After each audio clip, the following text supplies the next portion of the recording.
Good morning. That's a little loud on the monitors. If I could be turned down a little bit. I don't want to feel like I'm yelling at you guys. Yeah, exactly.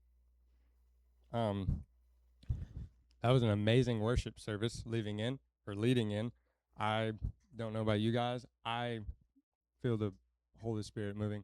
When I'm on the drums, that's when I can feel it the most. It's hard to explain.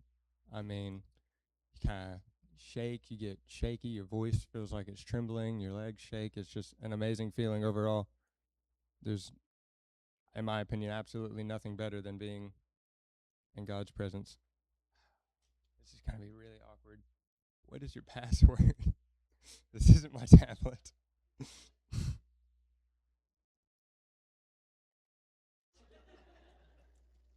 It worked. Y'all can keep that. Dadgummit. I didn't want to walk down to him, so I figured I'd let you guys hear it.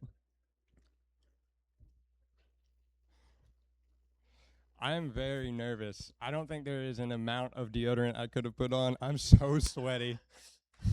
Like, it's kind of bad.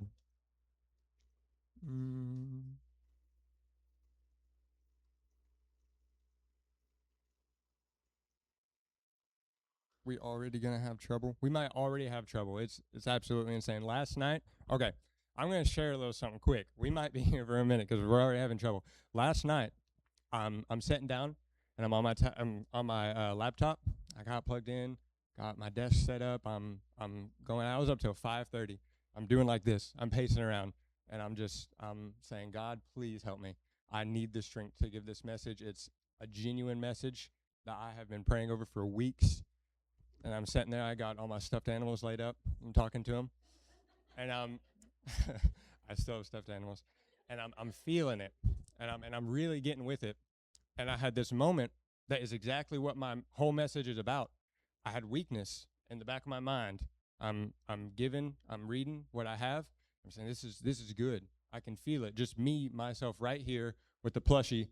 I can feel it. And then I had this moment in the back of my mind. I said, I can't do it. I'm going to fail. I'm going to get up there and I'm going to get so anxious I just cry. I'm a very anxious speaker. I say I know I'm going to get sweaty and I'm going to be thinking about it. Like everyone can see my pit stains. I'm going to get nervous.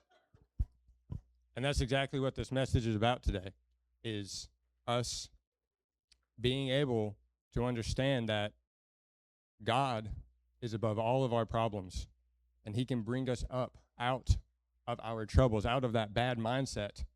Oh man, this is just not working. It's absolutely wonderful. I didn't get my phone.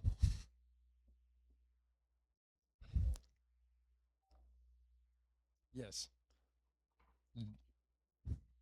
Devil is not going to win. We're going to get this message to you guys, I promise. It's a good one. I hope at least.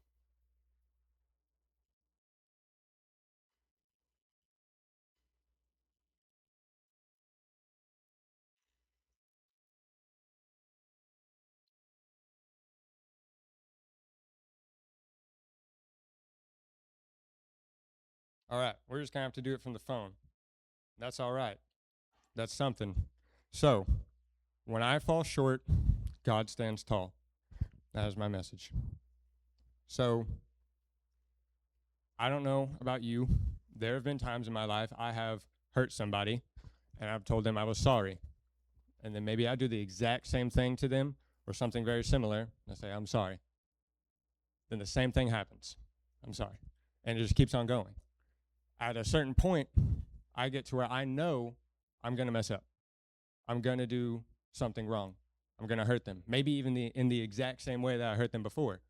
And so when I'm apologizing, I feel like that doesn't mean anything because I'm saying, oh, I'm sorry. I know I hurt you.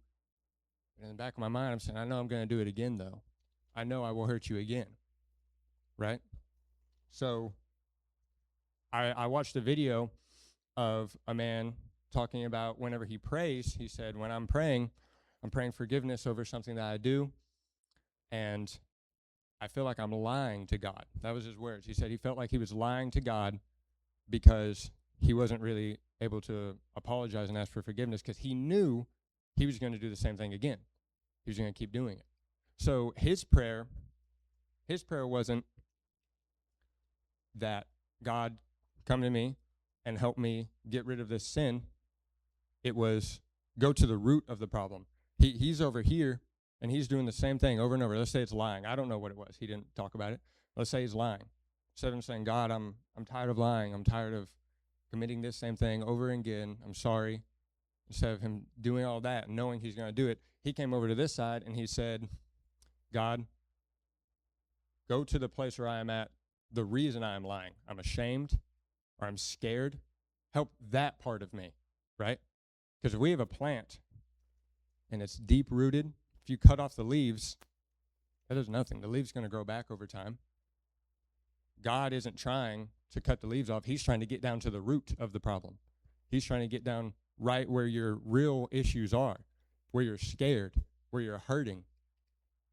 Because if you don't take care of that root, that plant's going to stay. We have a stump in our yard that's been there the day we got there. We burn it every year. I don't know why. It never gets rid of it. It's still just there because we got to get down to the roots of it and dig it out. We got to get down to the real problem.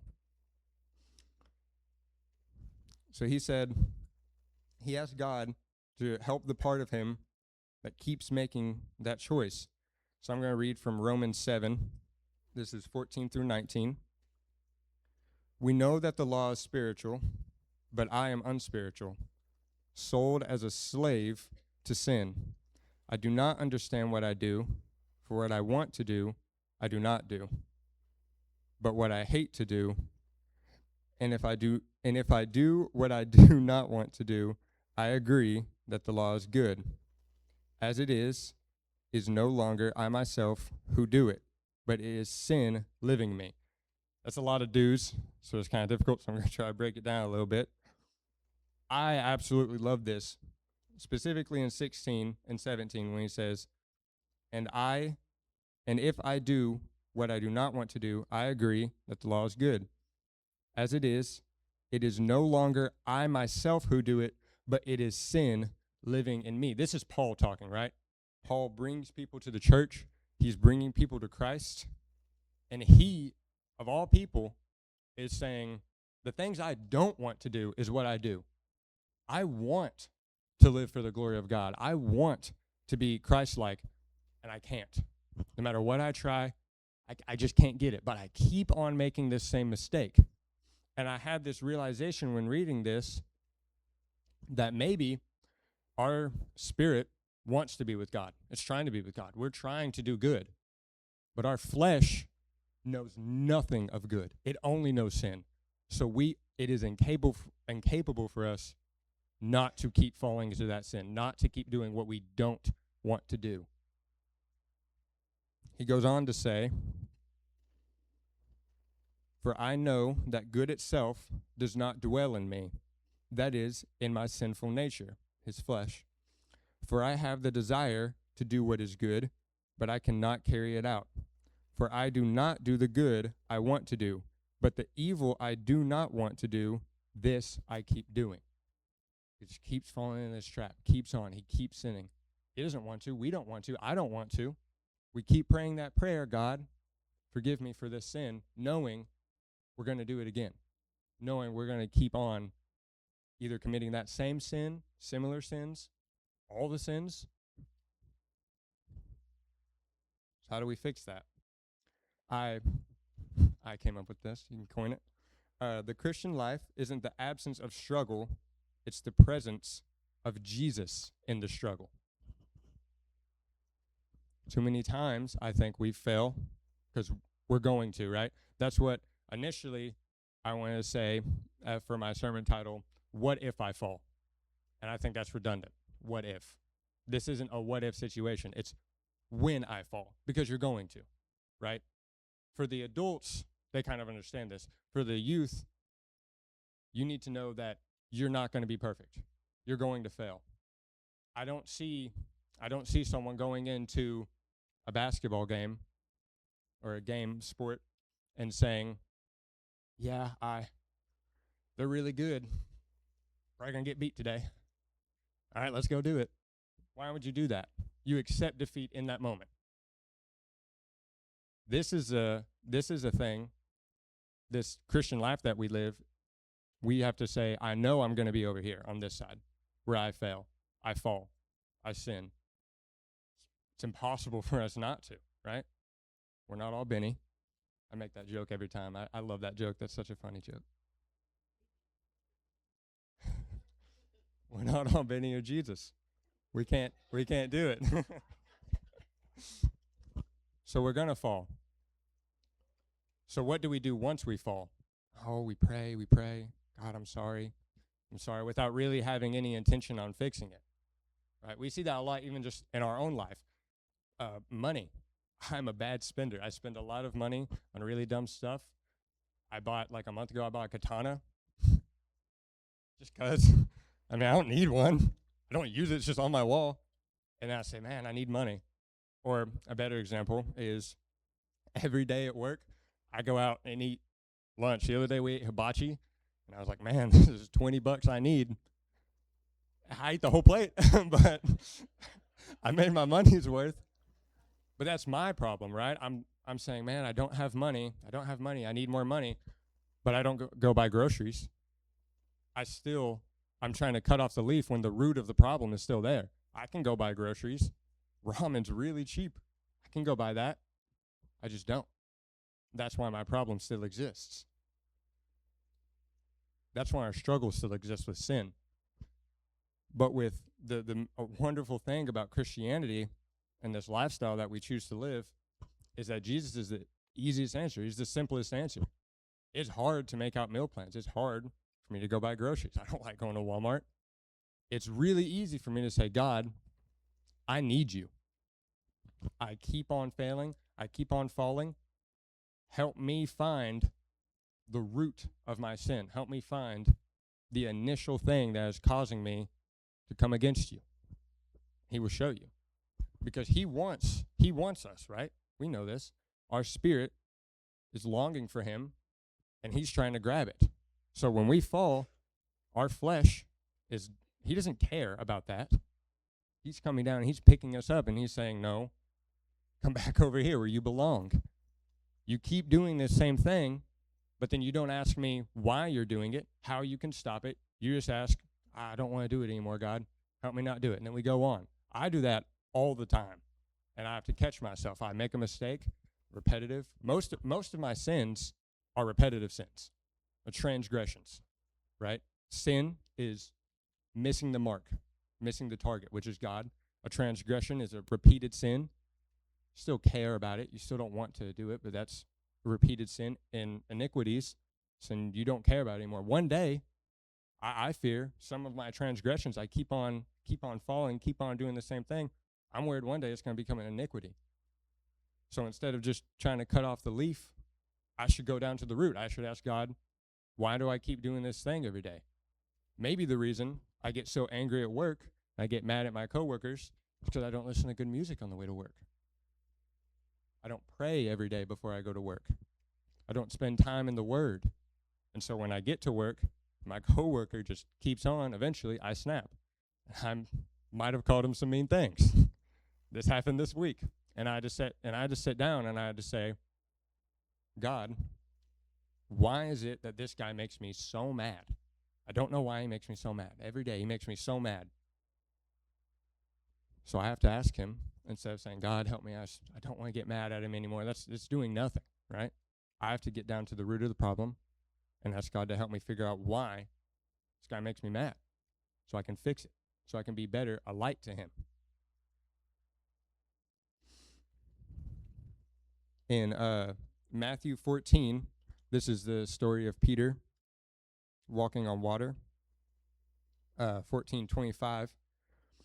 And in the fourth watch of the night, this is, by the way, the storms have been rolling in, terrified, just setting the scene. So, and in the fourth watch of the night, Jesus went unto them, walking on the sea.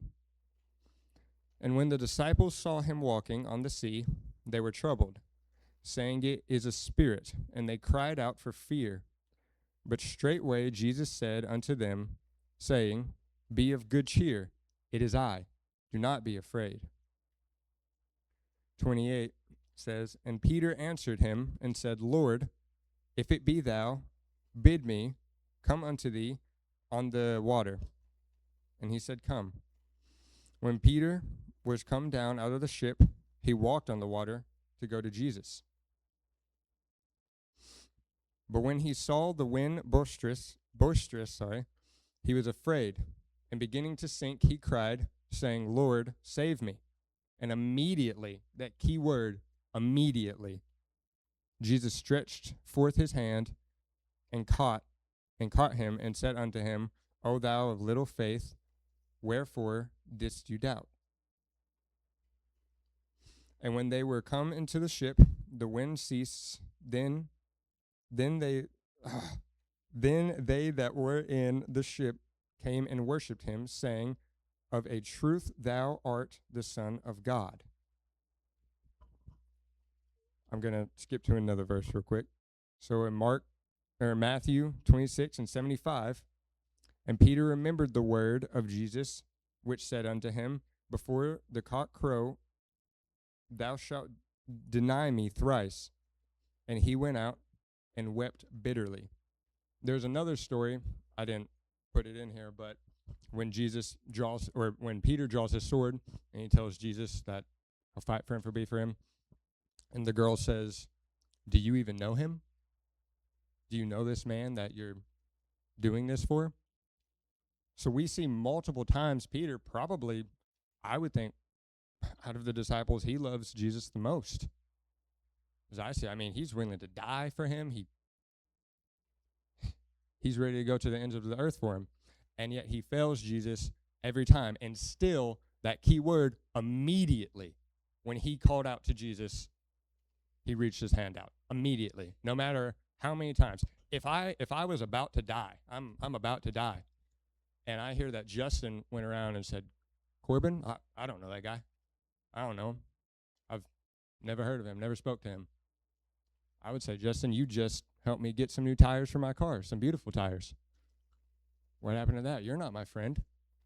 You don't deserve my respect. You don't deserve me to be kind to you when you won't help me. That's what Peter deserved.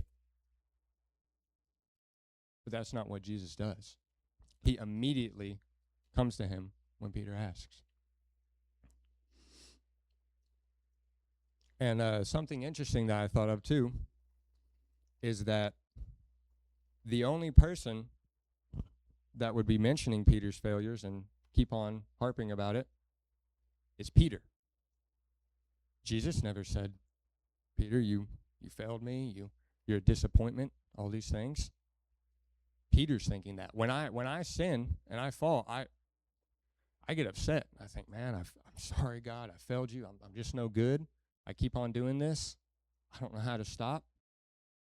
I don't know why I do that. Not once has God ever come to me and said, Korbin, you just keep on messing up, don't you? You just can't get it right. I do that. I put that on myself. He doesn't. No, God comes to me and he loves me. He comforts me when I call to him. When I'm down in the night and feel alone, he's right there every time. No matter what I've done to him that week, that month, he's right there. Because he loves us so much, right? I can think back when I was really little. I don't have a ton of memories, but a few. When I was learning to ride my bike. I don't remember a single time I fell off my bike and my dad got mad and said, fell again. Just give it up. Quit going. One time he probably should have, because I drove into a barbed wire fence. He probably laughed, honestly, but I think he should have. Then he probably should have been like, okay, we'll stop for a little bit. But no. He picked me up, put me back on the bike, and he said, okay, let's try again. Let's go. You can do this. Not once did he ever get upset at me for failing, for messing up. Why would our Heavenly Father be any different, right? Why would he say, keep on failing, you keep on messing up, you're over here in this sin, you've done it too many times. I can't help you anymore. Not once has he ever said that, and he never will. So God, whenever I fall, God stands tall, God isn't standing over us. He's standing for us because we're going to fall. We've seen that. Even Paul, he talks about it. He doesn't do what he wants to do. So we're going to fall. And even though I'm down and I'm low, God's high. He stands high. He stands high for me to pick me up. God's never down. Whenever Moses couldn't, God stood tall. When David couldn't, God stood tall. When Elijah collapsed, God stood tall. When Peter denied, God stood tall. When Paul struggled, God stood tall. When you kept failing, when you kept sinning, guess what? God stood tall. He still loved you. When I kept failing, when I keep sinning, he's the same God. I fail every day. I would say I'm a miserable Christian. I don't do it very well. I try my hardest, but compared to Jesus, I'm nothing.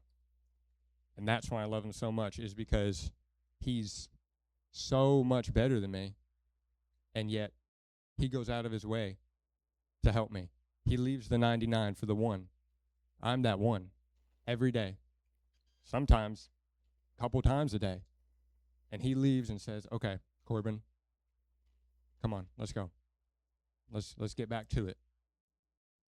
We're in this thing because he stands tall. Isaiah 40:30 and 31 says, even the youths shall faint and be weary, and the young men shall utterly fall.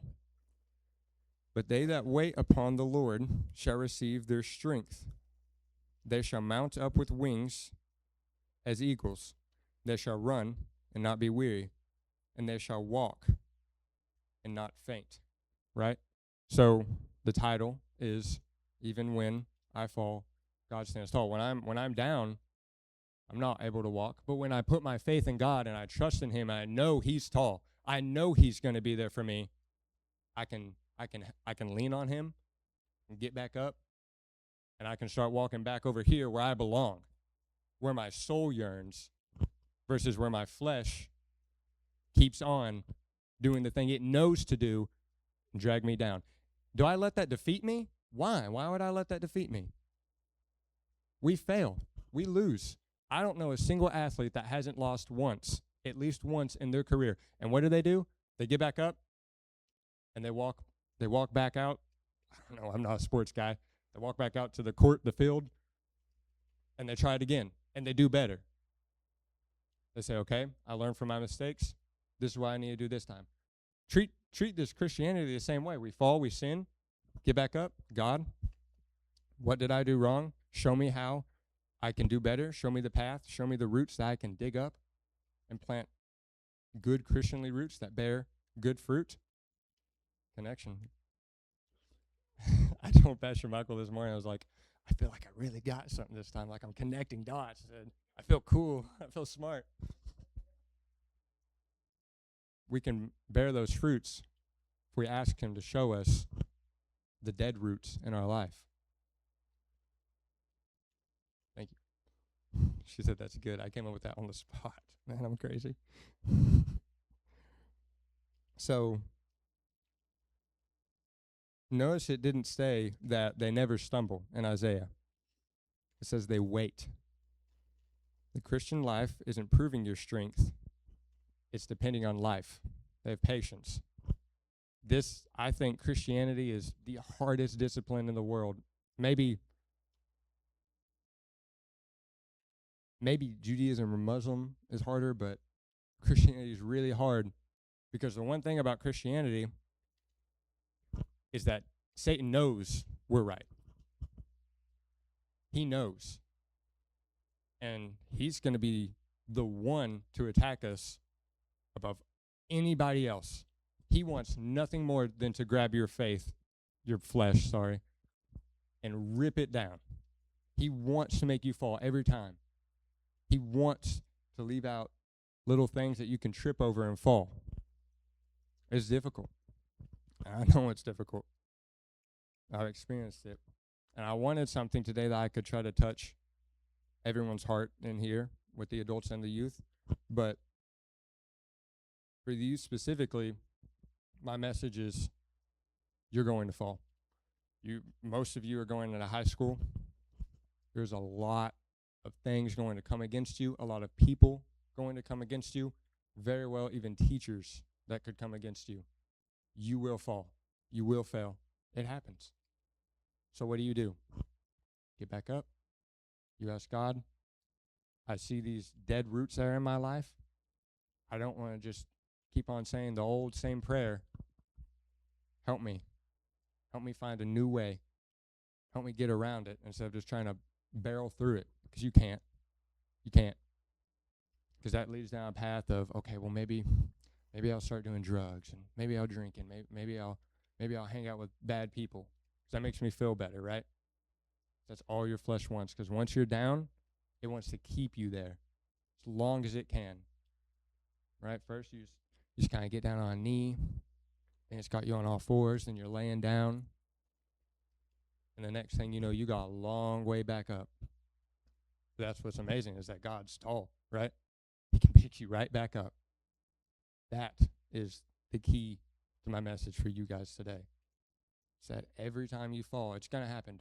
Don't beat yourself up, because it's going to. You can't say if I fail. There's no if. It's when. And so when you fall short, God stands tall. I know that none of you need another sermon about trying harder.